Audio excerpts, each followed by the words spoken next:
Assalamualaikum warahmatullahi wabarakatuh.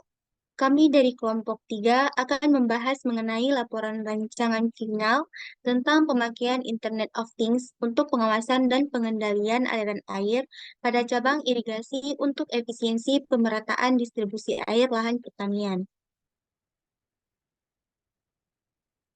Anggota tim pada kelompok ini terdiri dari saya sendiri, Suriyatun Nafisa, lalu ada Ari Irawan, Alia Irzan Ramadhani, dan di Muhammad Zulfarida. Next.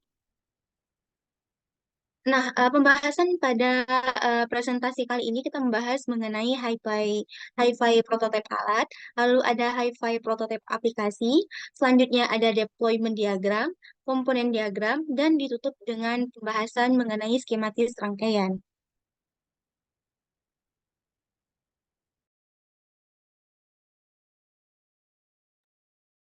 Baik, di sini saya akan menjelaskan tentang high fidelity prototype alatnya. Di sini kami membuat suatu 3D menggunakan Tinkercad. Kami mengandaikan bahwasannya ada dua cabang untuk hal ini. Di sini ada tampak samping dan tampak depan, bisa dilihat sendiri bahwasannya seperti apa bentuknya. Untuk komponennya, di sini ada dua sensor ultrasonik untuk setiap cabang. Lalu ada satu Arduino sebagai microcontrollernya, ada satu SIM GSM 801 sebagai modul Wi-Fi-nya, kemudian ada breadboard sebagai penghubung, dua selang untuk masing-masing cabang, casing masing-masing cabang, kemudian ada casing untuk Arduino dan baterai surya panel, kemudian ada relay sebagai penghambat arus, kemudian ada satu solar panel untuk pengganti power supply karena tidak ada listrik di tengah-tengah persawahan. Kemudian serta ada dua sensor water flow dan dua pompa untuk menarik air ke tiap cabang. Pada sistem ini nantinya akan dilakukan pengontrolan pada setiap cabang aliran di persawahan. Dengan begitu, aliran cabang akan tetap terisi dengan air dan airnya stabil sesuai dengan kebutuhan petani dalam mengalirkan air. Pompa akan mengalirkan air secara otomatis dan terus-menerus untuk menjaga kestabilan air pada saluran dengan aktuator yang didapatkan dari sensor ultrasonik yang dipasang di aliran cabang. Lalu surya panel akan digunakan untuk mengisi daya pada pompa dan Arduino agar tetap bisa bekerja.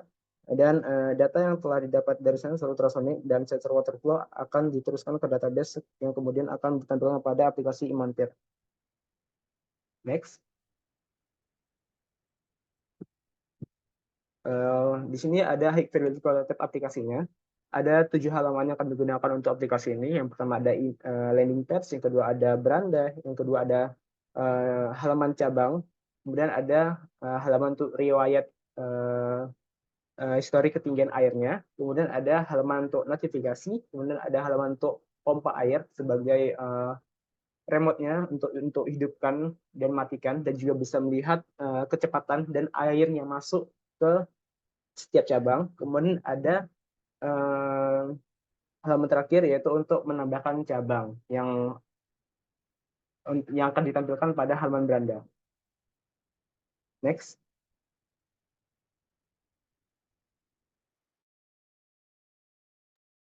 Lalu ada deployment diagram. Deployment diagram ini merupakan gambaran dari arsitektur sistem yang terdiri dari beberapa node, yang dimana pada node user client terdapat beberapa komponen dari Imontir, antara lain Flutter dan Android SDK. User client tersebut terhubung secara HTTPS ke cloud server Google Cloud yang terdapat beberapa komponen yang berisi database Firebase, yang dimana data user akan tersimpan ke database Firebase. Lalu, selanjutnya, akan terhubung dengan hardware secara HTTPS, yang dimana hardware sendiri terdapat beberapa komponen yang dimiliki, antara lain sensor water flow, sensor ultrasonik, dan juga modul GSM 800L. Lalu, hardware akan terhubung secara wired dengan aktuator yang berisi komponen water pump.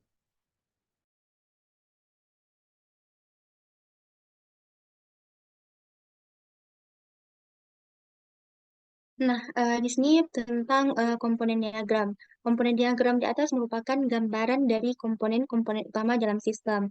Nah, di dalam deployment diagram ini terdapat terdapat 3 node utama, yaitu node backend, node frontend, dan node aktuator.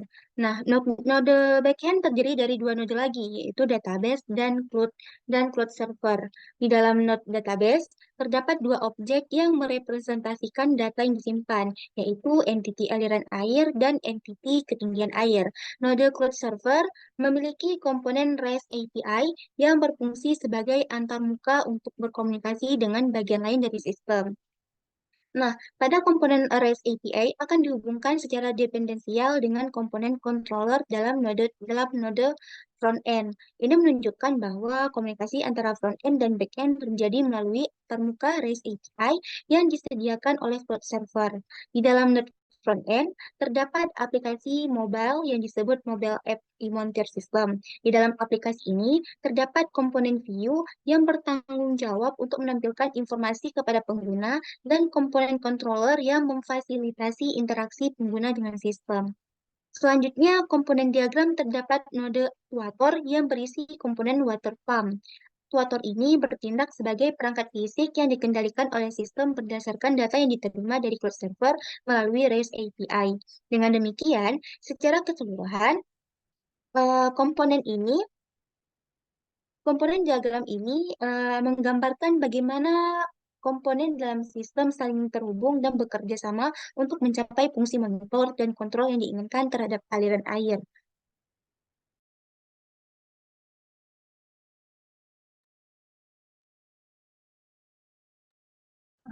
Selanjutnya saya akan menjelaskan mengenai skematis rangkaian.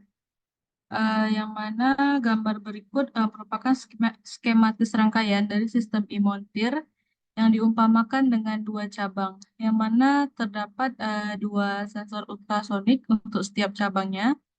Lalu ada satu Arduino sebagai microcontroller, lalu ada satu GSM 800L sebagai modul Wi-Fi, lalu ada breadboard sebagai penghubung, kemudian ada relay sebagai penghambat arus, lalu solar panel untuk pengisi dayanya, serta 2 sensor water flow dan 2 pompa air untuk menarik air ke tiap cabangnya. Cara kerja dari sistem ini adalah mengalirkan air dari aliran utama secara otomatis dengan pompa ke aliran cabang. Kemudian sensor ultrasonik sendiri itu berfungsi sebagai pengukur ketinggian air pada aliran cabang dengan meletakkan pelampung di bawahnya untuk mendeteksi ketinggian air tersebut. Lalu surya panel akan digunakan untuk mengisi daya pada pompa dan Arduino agar tetap bisa bekerja. Data yang sudah didapatkan dari sensor ultrasonik dan sensor water flow akan diteruskan ke database yang kemudian akan ditampilkan pada aplikasi imontir.